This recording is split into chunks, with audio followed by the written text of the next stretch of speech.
welcome back to another episode of Everyday Conversations, and I'm your host, Amin Mombani. Quick one before we start. If you haven't subscribed yet on YouTube, Spotify, Apple Podcast, or wherever you are listening to, do that now because trust me, it's amazing lineup going on. I have amazing guests coming up over there. So today I just want to introduce to a contradiction. By the day she walks into courtrooms and defends people whose lives are on the line, criminal defense, high stakes, the kind of work where the pressure is metaphorical, it is real and it's someone else's freedom. And throughout all of that, she's also building something completely different. Coaching practice built on one idea that I think most of us desperately need to hear in 2026. So she's a productivity coach as well. And she helps people build systems, not inspiration, not vision boards, not the 3 hour morning sessions or 3 hour morning routines. Systems that actually work when life is messy and busy and nothing goes according to plan, which is most of the time for most of us. People kept asking her, how do you do it all? How does a criminal defense attorney also run a coaching practice, writes a book, and show up consistently and still have a life? She's Coach Lee, and the tagline she lives by is the one I think it's the entire episode would be on that to prove. She says, I help you create a life that your career cannot destroy. Coach Lee, welcome to Everyday Conversations. Thank you so much for having me. I am so excited to have this conversation. I have to start with a contradiction. As I said in the intro, criminal defense attorney by day, productivity coach throughout. How do those two different worlds actually live inside the same person without one of them destroying the other? It's funny that that's the first question because I remember when I first started my business and like one of the first interviews I did, somebody was like, like pretty much same version, but like, how do these two coexist? And I'm like, well, actually, as I think about it, I think they go together really well because as a defense attorney, I don't choose the crime that my client is alleged to have committed. I got to take what I'm given. I got to take these lemons of this crime, the lemons of the facts that I've given, the discovery, all of that. And I got to find a way to make the best kind of lemonade I can. It might still be a little tart. It might can make it sweet, but I have to take what I'm given and make the best of it. And so in the same vein, when it comes to coaching, I don't necessarily choose my client's struggles. Yes, I'm here to coach and help around productivity, accountability, work-life balance, and all of that. But what that looks like for you, me, and any other client is going to be different. You might be a full-time entrepreneur. You might also be working full-time, but you might work in a different field. You might be a mom. You might be a dad. You might have kids. You might just be married. Each of us lives very different lives. And so what that looks like for each of us individually is going to be different. And in the criminal world, no two crimes or no two cases are the same. Yes, I represented people who are charged with the same crime, but their background, the facts of the case, the evidence that they have, there's always going to be something different. And so I think the experience of having to think on my feet, to figure out the best way to make this thing work in the criminal realm works really well in the coaching realm in that same sense because no two people also are alike. That's a good description for that. Lee, the contradiction, you already answered it. So I want to ask you something. It's morning over there right now, a Sunday morning. How are you doing right now and what is going on in your world this week? I'm doing good. So what's going on in my world this week? Well, actually for work, I start a trial tomorrow. So I will be starting a trial tomorrow for work. And so this week and typically every weekend, but especially like weeks when I know I'm going into trial, it's about making sure I'm setting myself up. Being intentional with my to-do list. Like I do a brain dump every week. So I was actually working on that before we hopped on, like getting my to-do list and stuff together. I was checking in with my accountability partner to say like, hey, here's my intention for this week. Here's how I'm planning on showing up. I know that I'm going to be in trial, which means I know that my time is going to be a little bit more limited. So what can I do today to set myself up for this week? So for me, this is prep time. You said accountability partner. It's really good something because a couple of years back I had a planner, the Awesome Planner, and that was introduced by one of my friend, and he is also my mentor, and he was also the first guest on my Everyday Conversations. Nice. Samir GP. So he made an awesome planner, and in that planner, I learned about the accountability partner. He said, you can make your plans, the big plan. Your plan is like for 5 years. You have to break down it into 3 years, then 1 year, and then months, and then days. But you can do everything, but you should have an accountability partner. How important is an accountability partner?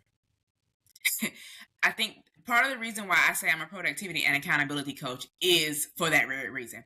I thrive on accountability, and it doesn't necessarily have to be. Though right now, I do have this added layer of someone who checks in with me pretty much every day.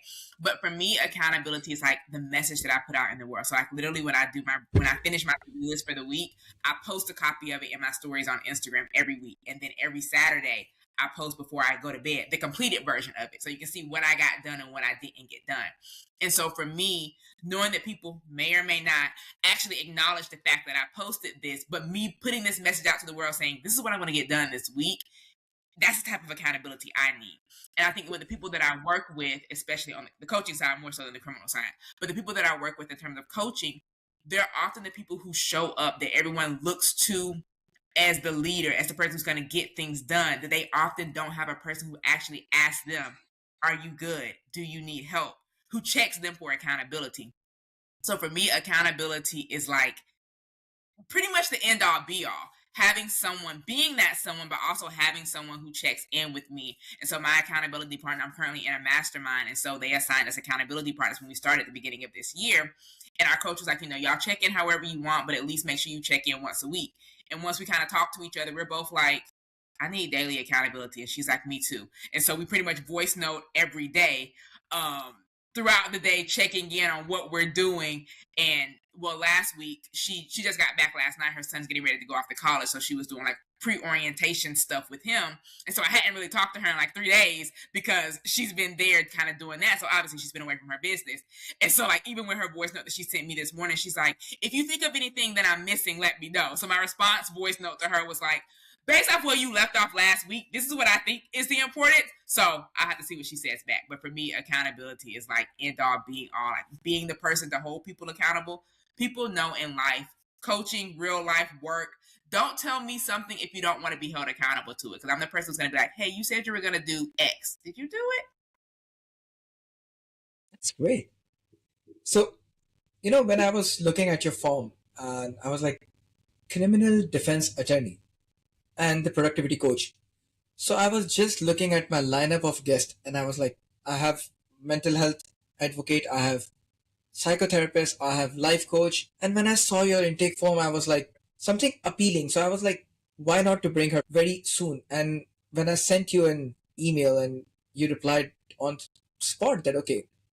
So I love that thing. I was like, she's busy. She's a criminal defense attorney. But on an everyday conversation, she wants to come. So it's something different. And I like that. So criminal defense. Walk me into the world for a second because most people know criminal defense from TV serials, from Netflix series.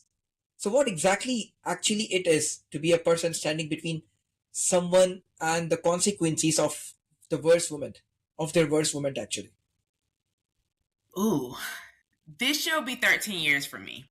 And Wow. number one, it doesn't feel like it's been 13 years. I was talking to my aunt yesterday, and she's like, "I can't believe it's been 13 years. Like, it doesn't feel like you're that, like you're old enough that it has to have been 13 years." And I say the same thing. But I think that number one, they're regular people just like us. A lot of them, and I'm at the public defender's office. So, um, what that means in the U.S. is essentially people who can't afford to hire their own attorney, the government appoints them an attorney. So I'm at the public defender's office, and I've been there the entire time. So throughout the time that I've been there, like I've worked my way up. So now I do mostly like the homicides, the super serious crimes. But oftentimes it's just a bad day. And I know that sounds kind of rough coming with the type of charge it is, but they're regular people just like you and me. And I often try to look at them as that. Like having a conversation with them isn't me belittling them, isn't me looking down on them. Like I got to take what we're working with and what is the best possible outcome that we can get. A lot of them are like, hey, I know I messed up.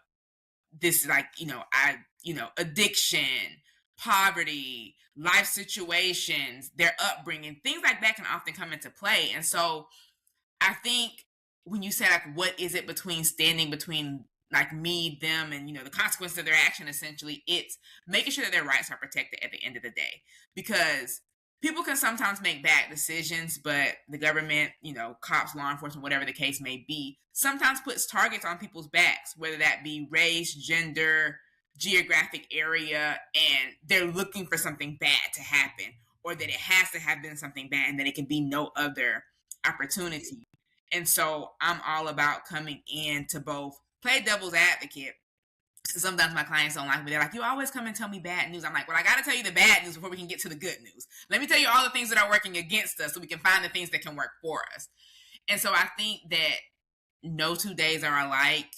No two cases are alike. No two clients are alike. Even when I have a repeat client that I've represented previously, it's like, ma'am or sir, we've been here before. What's going to be different this time? And even some of them, like actually watching them actually change their life from, the version of them that I knew maybe years ago when I might have represented them the first time to the version of them that's now, hopefully changing their life for the better. But sometimes you see the downward spiral as well.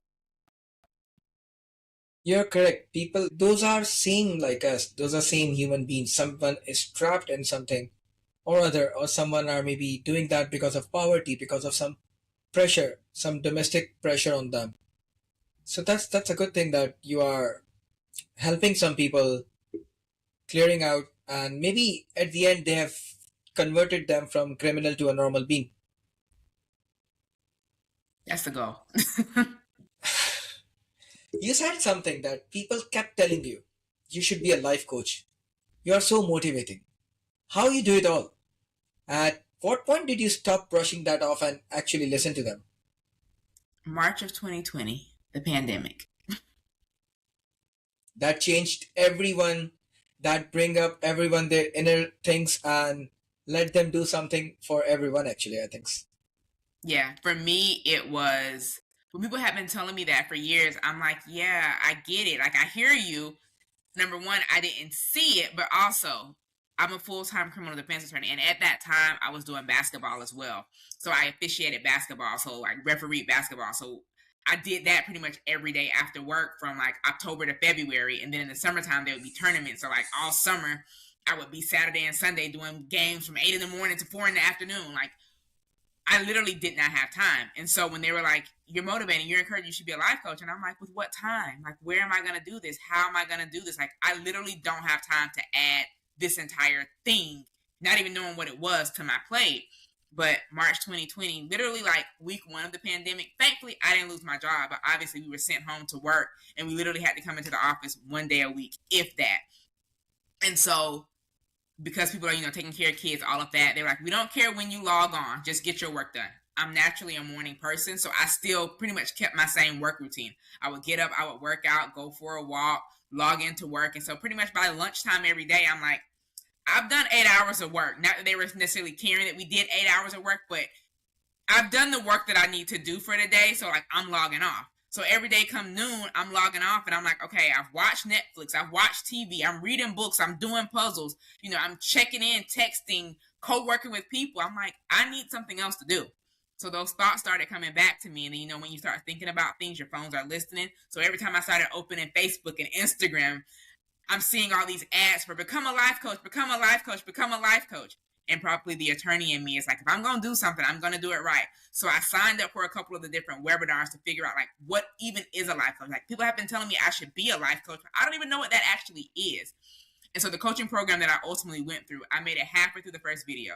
Mind you, that first video was all of 3 to 5 minutes. I made it halfway through and I'm like, oh, I understand why they say I should do this.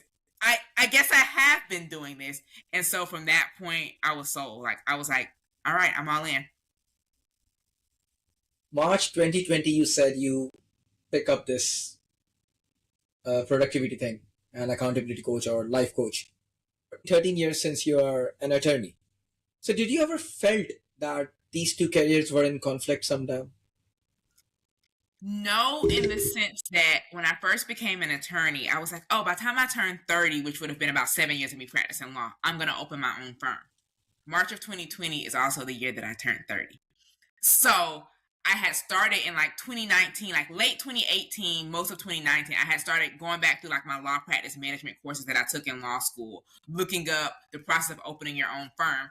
And I'm looking through all of this and I'm like, I don't want to do this. Like, I want to still continue to be an attorney, but the thing that, when you open your own business, now you gotta, and I guess technically in the coaching world, I still kind of got to do it, but you gotta, I don't want to say chase, but you gotta chase clients, especially in the criminal realm. Like, if I'm going to do criminal, I need to find the clients. They got to be able to pay me, because criminal law practices are pretty much cash businesses in the sense that versus other areas of law where you might have settlements that can, fund and float the business. If I'm going to do criminal, I need clients who can pay me to support this business. And then I'm going to have to be networking and like going to different counties, different jails, all the time that it's going to take to do this. And I'm like, plus the resources that I have, like at the public defender's office, we have social workers, we have investigators. Like, I have this team behind me that helps me be a better attorney. Opening my own firm, yes, I eventually will get to the stage where I'm able to hire these people to do these things. But in the beginning, it's going to be me. And I'm like, do I really want to do that? And I was like, no, I don't. And so I was like, okay, cool. I'm not opening my own firm. I'm good with that. I'm sold on that. Fast forward March of 2020, pandemic. So I started looking into it. I started researching it, and ultimately I named my business Legally, which is a nod to the law aspect. And so I did open a business by the time I was 30, just not the business that growing up I always thought it was going to be. I thought it was going to be this law practice, but here it is, this coaching business. So Lee, anti-hustle, anti-grind, but not anti-hard work. I want to pull that apart because I think people will hear anti-hustle and assume you are working less, per se. So I don't think so that this is what you mean at all, right? No. So for me, So anti-hustle. yeah. Okay. So for me, anti-hustle and grind means I'm not a slave to my job, whether that be the law side, the coaching business. I'm not a slave to work. I'm not working 24/7. When it comes to law, 8 to 5, Monday through Friday. I don't bring work home. I don't work late. Now, disclaimer, asterisk mark. If I'm in trial, obviously I can't be like, hey, judge, I'm leaving at 5. If we're staying late because we're actively in a trial, that's different. But in terms of day-to-day, working late, bringing work home, working on weekends, if it's not, like if I don't have a weekend duty that's assigned to me for that weekend, like I don't work late. In the 13 years that I've been there, aside from obviously the times that I've been in trial, I can literally count on one hand, and I think I only need 3 fingers, the number of times I've come in on a day that I wasn't supposed to, I've stayed late, or I've brought work home in almost 13 years. And it's funny because one of the interns, when she was like helping me do some trial prep on Friday, and she's like, oh, so this weekend you're going to be doing all your trial prep. And I'm like, no, I'm not. Like, I'm done with trial prep. I'll be ready for trial on Monday when I come back. Like, we're not doing that this weekend. No. And so for me, anti-hustle and grind means that I'm not, and to each his own. Oftentimes it's the bro marketer. There's no offense. I know you're a man. But oftentimes it's like the bro marketing, or it's the men who are like, I'll sleep when I'm dead, hustle, like all of that. I'm not saying I'm anti-hard work. Like, I put in work. At work, I put in work in terms of my coaching business. Like, even like we were reaching out about the podcast and you were like, hey, because I know Dubai time versus, Eastern time. You were like, well, what about around this time? And I'm like, oh yeah, I'm a morning person. That'll give me enough time to get up, get my workout in, and I'll be ready to record. I'm all about working hard, but doing so with intention. I think, and I could be wrong, that oftentimes when people are in this hustle and grind mode, they just want to go to tell people how busy they are, how late they stayed up, how early they got up, how much work that they did. But was the work that you actually doing producing the results that you needed to produce? Because oftentimes we go in these circles and we just spin our wheels to work so hard and be so busy. But are you busy doing things that actually push you closer to your goal, or are you just busy for the sake of being busy? Study, what is the biggest lie that hustle culture has told the most people? I'll sleep when I'm dead.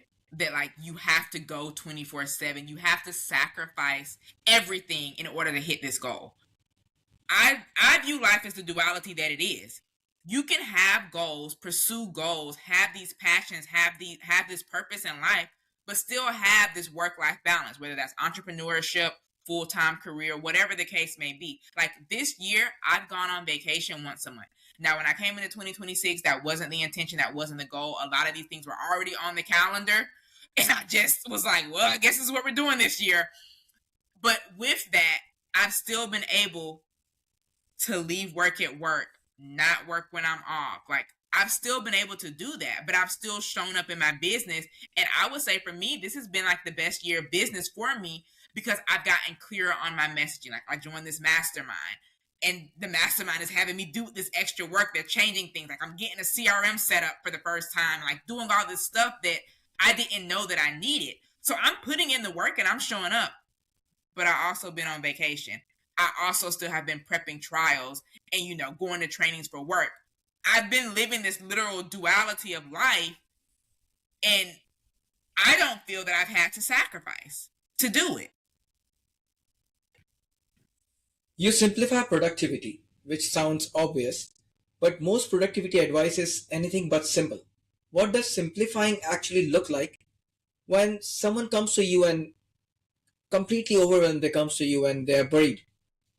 It's literally helping you find hidden time in the day. So essentially, like I said, well, you said, I'm Coach Lee. So I use a framework that I call the Lee method, which is 3 simple words: look, examine, and execute. It's all about the way that you're looking at things. A phrase that I love to say is, if you change your perspective, if you change your mindset, you can change your life.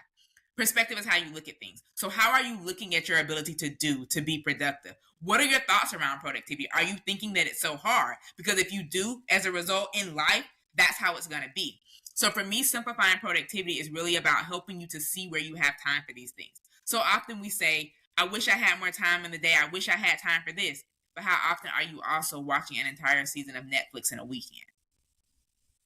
So you had 13 hours to watch TV, but you had 0 time to work out, to meal prep, to eat healthy, to pursue any of the goals that you want in life. So for me, simplifying productivity is kind of a lot of habit stacking, figuring out ways that you can put things together. Like, okay, while you watch Netflix, how about we fold up those loads of laundry that you said you haven't had time to do?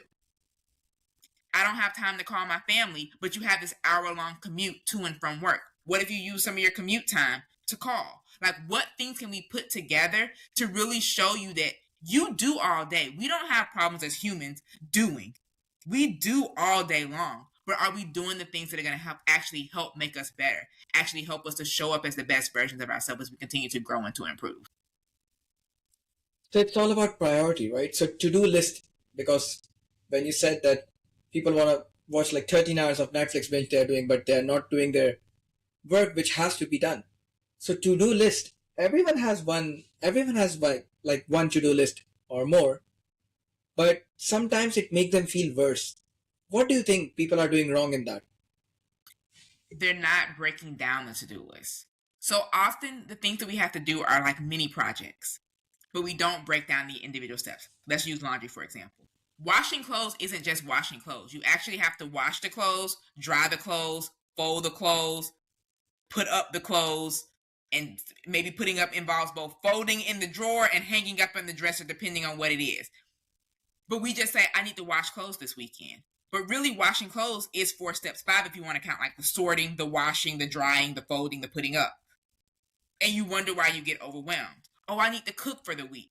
Okay, do you actually already have the groceries at home? Have you actually defrosted the food? Because when you're like, I'm ready to cook, but the food is still in the freezer, unless you're putting it in the crock pot, you're not likely cooking the food from frozen. So we have to think about the many steps that actually goes into everything that we do. Something as simple as like washing your hair. Like, okay, after I wash it, do I have to dry it? Do I have to style it? What products I got to put on it? We need to start thinking about all the steps that are involved in the things that we do. So often when we make a to-do list, we put like the end goal on the list without thinking about the many steps or the mini and or mini, however you want to say it, MININMANY, the steps that are involved in that actual thing. And so simplifying productivity is really breaking apart all the things that you have to do, because so often we look at our to-do list and we're like, I did absolutely nothing. But really, you probably did 3 of the 5 steps for this project, i.e. this mini task, and you just couldn't cross it off because you didn't finish the other 2. But you actually made significant progress on the thing. You said that you go on vacation as well, attorney, productivity coach. So work-life balance, that this phrase comes over here. But mostly this phrase gets thrown around so much it has almost lost the meaning. What does it actually look like in practice for you as a criminal defense attorney who is also building a coaching business? Yeah. So for me, it looks like Monday through Friday, I touch all three. I touch law, I touch coaching, and I touch life. On the weekends, I touch two of the three, unless it's a weekend that I have like a scheduled weekend duty. So on the weekends, I'm touching life and business. And so for me, that looks like, and now when I say the time that I wake up, don't look at me crazy. And I'm not suggesting anyone else does this, but it's what works for me. So Monday through Friday, I wake up at 2:30 in the morning. Disclaimer, asterisk, asterisk. I also go to bed at about 8:45 at night. So I get 5 to 6 hours roughly of sleep a day. On the weekends, I sleep in a little longer, but I still go to bed at the same time on the weekend. I don't just stay up late just because it's the weekend. And so for me, it looks like having, you talked about a morning routine. Now, if I actually, I guess, count the whole time, I guess in a sense, my morning routine is like a 3 hour morning routine, but it's not intentionally that. So for me, my morning routine is me waking up, doing some journaling, doing my devotional, reading my personal development books, come out of my room, I get my lunch and stuff together. I come into my office/workout room. I do about an hour of work on my business before I then work out. From there, I'm taking a shower, getting dressed from work, and I go to work. I use my lunch breaks at work to work on my coaching business. Typically, is getting my content posted for the day and or scheduled out for the rest of the day. Then I finish out the workday. I come home and I do a mix of life and coaching. Whether that be like on Tuesdays is my mastermind day, so I have mastermind calls on that day. During the other days of the week, it might be a coaching call, it might be podcast interviews, things of that nature. But I also do life. Weekends, I meal prep. I meal prep on the weekend so that I have my food Monday through Friday, so I don't have to think about it. All I got to think about is which combination of this food do I want to put together to make it breakfast, lunch, or dinner. And so also on the weekends, I typically pick out my clothes for the week, my workout clothes for the week, my workout clothes. I'm doing my brain dump, setting up my planner, setting up my calendar, all of that stuff. Typically Sunday, like I watch church online if I don't physically go in person. And then I have like clubhouse rooms, I go live, different things like that. So for me, the work-life balance is literally, I have these pockets of time, like though no 2 days look alike, every day also still looks alike, if that makes sense. I know that Monday through Friday, I'm working on my business, I'm working on my business. What I specifically do to work on the business might look differently each day, but this is what it looks like. The weekends, I know I'm planning and prepping and setting myself up for the week. Yes, there might be some times where like, oh, I need to wash my car or I need to wash my hair, so I have to add in a little bit maybe more personal items or wash clothes. But I know that the weekends are about planning, preparing, and setting myself up for the week. And even with the travel, when I know that I have a travel week coming up, I still try to do as much prep work as I can for the week ahead. So that might mean when I meal prep double, knowing that I'm going to freeze the food so that when I come back from vacation, my meals are still prepped for the week. It's just a matter of taking them out of the freezer now. When I'm packing to go on vacation, I might go ahead and pick out my clothes for the week. So when I come back and I'm unpacking for vacation, I already know that my work clothes and my workout clothes are situated. I think the difference between a productivity coach and a normal person trying to be a coach is this discipline which you're talking about. Because you said that, okay, today I have to do laundry, but that laundry is divided into four different steps, right? So that's what the thing is. A productivity coach has that much discipline, and I am pretty sure the clients you have in your productivity coaching are being too much disciplined. Being too much discipline or being not enough discipline? Okay. So you wrote a book. That is not a small thing alongside all these things. We were just talking about something dualities. We were just talking about an attorney, a productivity coach. And now you wrote a book as well, alongside all these things you carry. So what made you write it? Was there any turning point in your life or something which you were going through and you just said, okay, enough is enough. I have to write a book. Or it was something different. I never set out to write a book. I guess like I never set out to become this coach. It was someone else. Again, someone else saw something in me and they're like, hey, you got a book in you. And I'm like, I got a book in me. What do you mean I got a book in me? She's like, at that point, it was like my business bestie or accountability partner that I had met through the coaching program that we were in. They had like a Facebook group and we met through that. And she's like, yeah, I think you're supposed to write a book. And I'm like, a book about what? She's like, I don't know. I'm asking you to figure out, but I think you're supposed to write a book. And I'm like, I never was on my bingo card, on my wish list. Like, I'm not really sure about this. But then it started like sitting with me. And some other girl that I met on Instagram, she was talking about this. I guess it happens every year, but literally since that year that she talked about it, I've never seen it again. It's called like nano writes. And I think the intention is that every day you write like 1,000, 1,200 words, something like that. And it takes place in November. So after early in the year, we had this whole "you're gonna write a book" thing, and I'm like, I'm not really sure about that. Heard about the nano writes. This girl said she was doing it, and I was like, okay, I'm gonna do it, and basically, I'm gonna write my book during the month of November, and I did. I didn't outline it. I had the idea of like, actually, I didn't really have the idea fully. I'm like, I'm gonna write a book. Obviously, it's gonna be about productivity. What exactly about productivity? I'm not really sure. November 1st came, nano write started. I just started writing, and every day I would look at the word count. Once I hit, I think it was 1,200 words. Once I hit the 1,200 words, unless I was in the middle of a sentence, I stopped. If I was in the middle of the sentence, I would finish that sentence out, and every day I would just pretty much read the last sentence and just keep writing.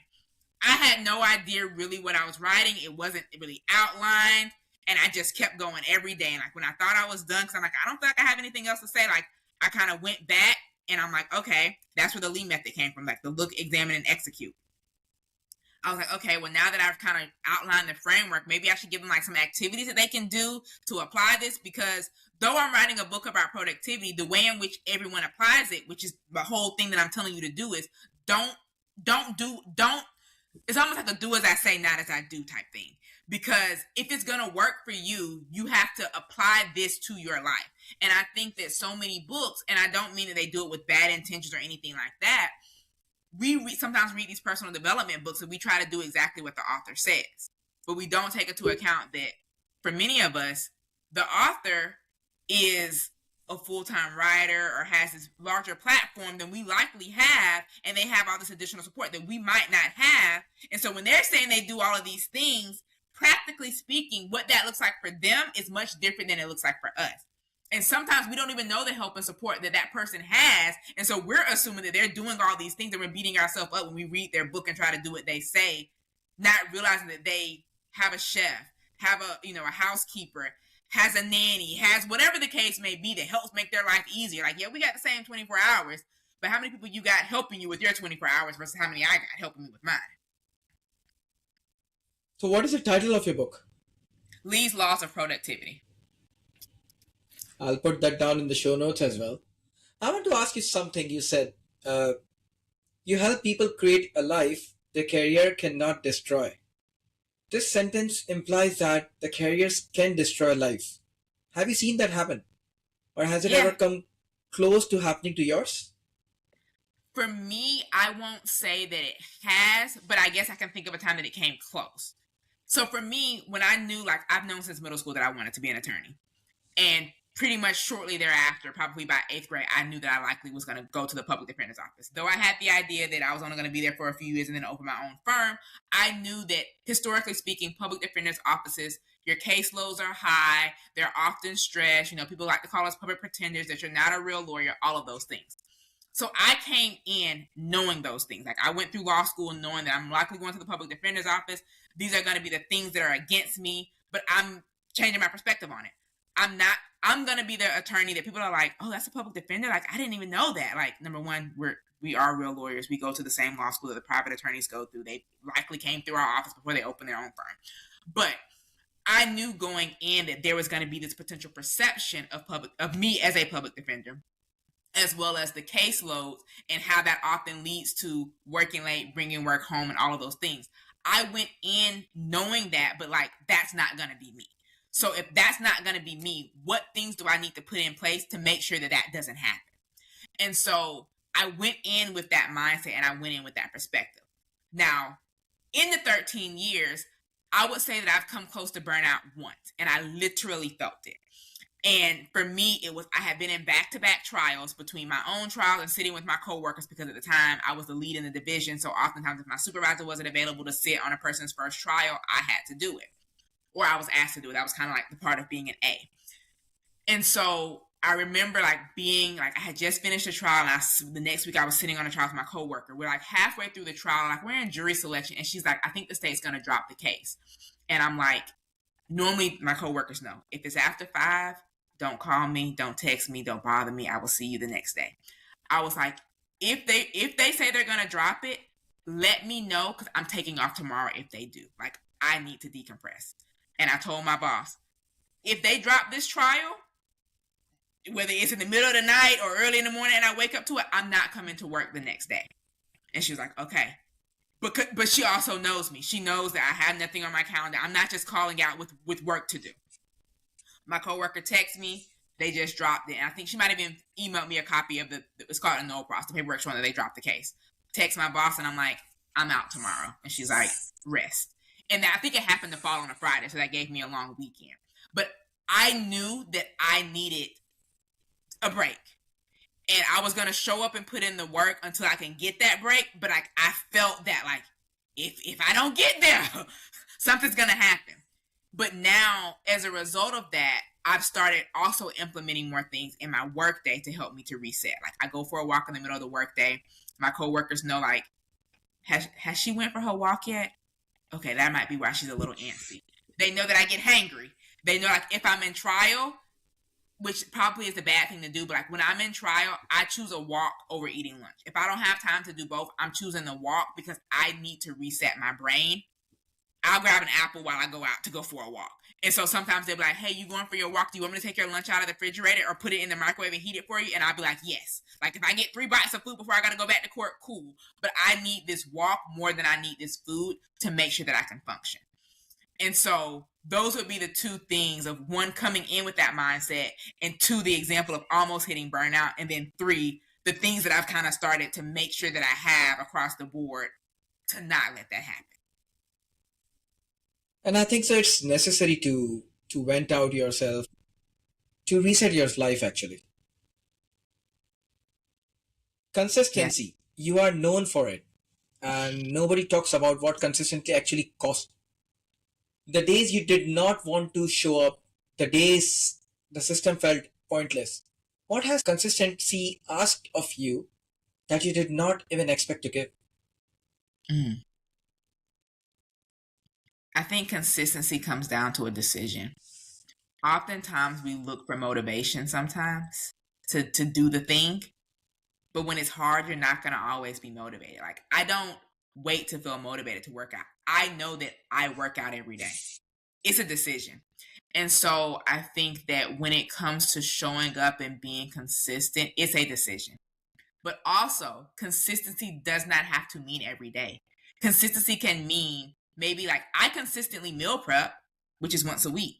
I consistently work out, like, yeah, that's every day. Consistency looks differently depending on what the thing is. And so you understanding and deciding, as well as defining what consistency means, not only to you, but for that thing, is important. Because I think that a lot of people think that if someone says they do something consistently, that it has to be every day. But I don't have to meal prep every day because I meal prep for the week. So I consistently meal prep, but that's only a once a week activity. I consistently pick out my clothes for the week. I consistently prep for the week. But those things are mostly once a week activities. There are daily consistency items that I have. Then there are also items that I do like once a month. Like, this is the last week of the month. Last full week of the month, I always plan and prepare for the month ahead. So I'm, brainstorming content ideas, thinking about my goals, thinking about, like, what do I need to get accomplished this month? And I do this same process in life and business as well as at work. And so for me, consistency is yes. I love to believe that I am a consistent person, and I am a consistent person, but I also have understood and identified what does consistency mean on the day-to-day, on the week-to-week, and maybe even within a season. Artificial intelligence, which we just spoke about earlier. If someone wants to get on a productivity coach and a life coach, but they think that, okay, AI is there, let's ask AI what to do. So can AI replace Coach Lee? I don't think so. Because is AI going to be in your head and going to be the voice of reason to remind you, like, maybe even like, what would Coach Lee do? Or what would Coach Lee say to this? Because some of the problems with AI is that, number one, we have to build it in the sense that we have to tell it what we need to do. But what about the things that you don't know that you need to do? What about the things that they don't take into account? What about the things that they don't realize because they see your, like, I see your face or I hear that tone in your voice that something feels off, that needs to be pushed or needs to be prodded at or needs to be questioned. And then sometimes, depending on potentially how you built your AI, that maybe your AI doesn't challenge you. Maybe they hear what you say and they take it at face value and they just run with it versus challenging you to say, hey, that might be too much stuff you put on that list. Do you really want to revisit that? Or you told me this was the priority 2 days ago. Is that still the priority, or is it the thing that you're telling me today? And so I think that AI is a tool. I'm not anti AI, but I think that we still need the human aspect, which is where the accountability part comes in. You can build your AI to maybe, send you a reminder, check in with you, but where's the human part for where you're neglecting yourself for it to question you? And so I think that I'm not anti AI. Use it to help you find what works for you, but no, it can't replace me. So, Coach Lee, outside all of the systems and the courtrooms and the coaching, nobody sees like all of this courtrooms and the coaching. Who is Coach Lee when nobody sees you, nobody wants any help from you? Who is Coach Lee? Ooh. I'm really still this same person, which is how I got to be here. I'm the person who I can sit still, but sitting still for me might not look like sitting still for you. I know my boss used to ask me all the time, like, especially like pre me starting my coaching business. She's like, "Do you ever just sit and watch TV and do nothing?" And I'm like, "Yeah, all the time. I'm like normally playing a game on my phone or something like that." She's like, "No, no, no, no. Do you ever just look at the TV and do literally nothing else?" And I'm like, "No, why would I do that?" Like, even if it's me just using the commercials to go pick out clothes real quick or, go vacuum this room. Like, no, I don't just sit and watch TV and do nothing. It's too much stuff to do in the day. But that's not hustling and grinding. That's just me being mindful of the fact that, like, I don't have, well, now I have a DVR, but like back in the day, like, I didn't have DVR, so my TV shows had commercials. Like, okay, it's gonna be a 5-minute commercial. What am I gonna do at this time? Just sit here? I can play a game on my phone. I can get up and go do something. I can go, brush my teeth and get ready for bed during this commercial. So I'm the person who, I don't want to say that I'm always busy. I'm always intentional about what I'm doing. And so I am a planner through and through. Like, you tell me something and I automatically reverse engineer.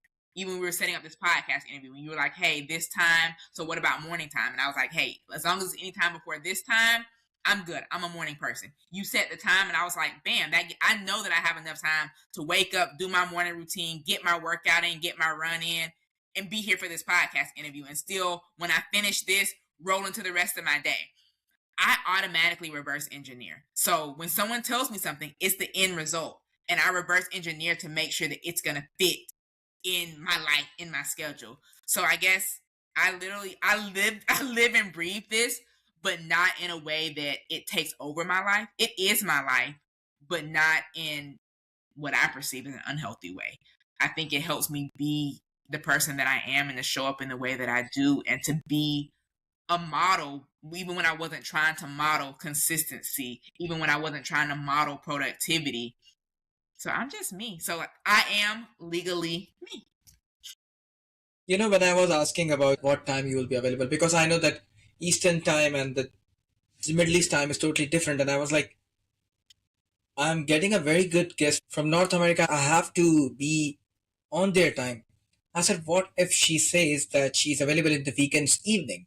And I'm doing, as you said, that you are in the weekends, you are doing your productivity business and your meal prep and everything, right? So I was like, I'm also like working on daily basis I'm employed, but on the weekends I'm doing my passion. That's podcast, listening to conversations, listening to stories and spreading the word out, positivity words to people. So I was like, if she says she's available in weekend evening, then no problem. After the midnight, I'll wake up and I'll speak to her about the podcast. At that time I can do the recording. And I was like, it's good that you are a morning routine person, and I'm happy that we are doing this. Thank you. I had someone, I think she was like London, and I recorded a podcast at like 4 in the morning. Like when I booked it, she's like, did you say it's 4 in the morning there? I'm like, yeah, girl, I've been up for like an hour and a half. Like, I finished my morning routine. This is my office time, so I'm recording this podcast during my office time. So we'll be good. By the time we finish, it'll be time for me to push play on my workout. We're fine. She's like, I don't think I've ever had anybody record a podcast at 4 in the morning and be so full of energy. And I'm like, we're good. Let's do this. I don't know why people are not into this morning routine, you know. I love waking up morning early at 4 o'clock, and then my routine meditation, then prayers, and then I do some affirmations, and then I go for a run. And after the run, I go to gym, and then after gym, I go to work. So my whole morning starts like this. And when I tell to people, people are like, "So what about your life?" I was like, "That's the life. You have to wake up early morning. It's not that your work is at 9 o'clock and you're waking up at 8 o'clock, taking shower and rushing to work." I don't know when people are going to change this theory and start looking at themselves. I think that it can go two ways. I'm not going to necessarily advocate, again, the 2:30 a.m. wake up. I'm not pushing that for anybody. But I'm not even going to Sure. necessarily take people to wake up at 4 or 5. Now, if they got to be to work at 9, I think you probably should be up at like 7.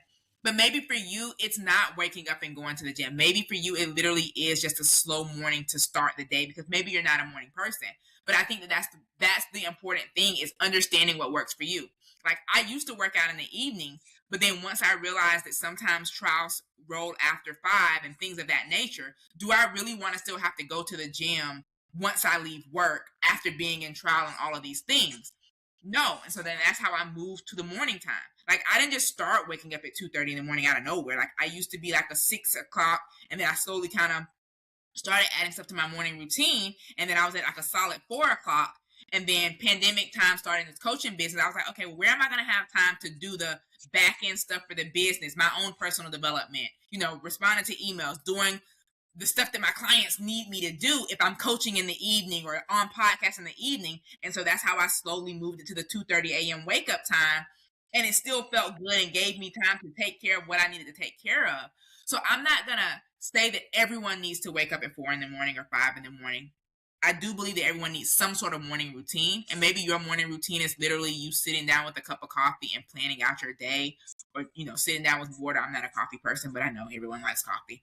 Sitting down with, a cup of water, your planner, and just planning out your day. Like maybe that just is your slow morning. Maybe you are an evening workout person, and so you don't want to get up early to work out.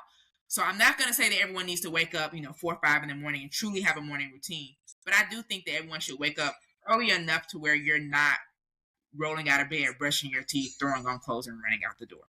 There should be a little bit of pause in the day because the rushing, because just as soon as you wake up 5 minutes late, now everything is thrown off. And so now you start your day frustrated, and then you're in the car driving, and all the cars are in the way and on your nerves, and you get to work upset and angry, and that just keeps perpetuating the cycle. Whereas if you wake up in the morning, whatever time that is, to give you a little bit of time for yourself to just breathe, to maybe even just lay there in the bed, scroll your phone for a few minutes before you have to get out of the bed and start with your version of your morning routine. But yeah, everyone should get up a little bit earlier than the time they need to rush out the door. But what that time is going to vary person to person. Coach T, what is the one thing that you knew now before you started anything? And you should know it before when you started. What is the one thing that you knew recently or something? What's something that I know now that I didn't know before? Yeah, you should have known it before, right? But you have knew it now. Something, is there anything like that? And I know people talk about it a lot when you start businesses, like niching down, finding your niche, all of these things. I was very hesitant and reluctant to niche down to legal professionals. And I teeter-totted with it. Like when I joined the mastermind at the beginning of this year, they were like, oh yeah, you should like talk to lawyers. And I'm like, I know, but like I'm scared, I'm hesitant. And like I went back and forth on it. And then like in May, I had a conversation with my coach, and she's like, you have to commit to it for 6 months. And I was like, okay, starting June 1st, I will commit to talking to the legal professionals, helping the legal professionals, and going all in with that. Because like my messaging, it wasn't scattered, but I was, when you try to talk to everyone, you talk to no one. And so I was like, well, how do I talk about law all the time without talking about law all the time? And so once I was able to see all these systems that I built, my meal prepping, my working out, my walk, picking out my clothes for the weekend. Like all the things that I do is really to support the fact that I'm an attorney that lets me leave work at work, come home on time, all of those things, it all like goes together. So the thing that I should have known in the beginning is listen to them when they say niche down. Like, yeah, you got to figure out and find what that niche is, but also know that change is going to come. So like the niche that I had when I first started versus the niche that I have now, and maybe even the niche is going to change in the future, who knows. But even with me leaning into legal professionals, because my messaging is clear, other people like non-legal professionals have been able to see themselves in my work and in my content, because they're like, she's an attorney. Attorneys are generally speaking busy, and she's doing this as an attorney and also doing this.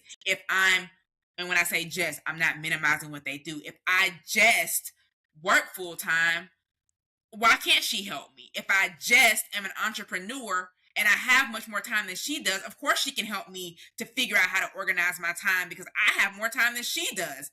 So like by me niching down and honing in, other people are truly able to see how the work that I do instead of does benefits them. And so when I do like podcasts and things like this, instead of me saying I help legal professionals, I just say I help women, or I help you to create a life that your career can't destroy. Like, yes, I'm talking to the legal professionals, but when I'm on bigger stages, bigger audiences, I just take out that word legal and plug in like you or women or whatever that specific focus is, because at the end of the day, that's what I do. Coach Lee, what would you like to say to the listeners regarding the productivity? Why should they acquire the accountability and the productivity? Do you like where you are in life? Have you been trying to get somewhere and you're stuck and you keep going around and around in the same circles? Like knowing that something needs to change and knowing that something needs to be done, but not actually doing it. Like do you like where you are? If you do, hey, if you like it, I love it. But if you found yourself continuing to repeat these cycles, insanity is doing the same thing over and over, expecting different results. So if you want something different, do something different.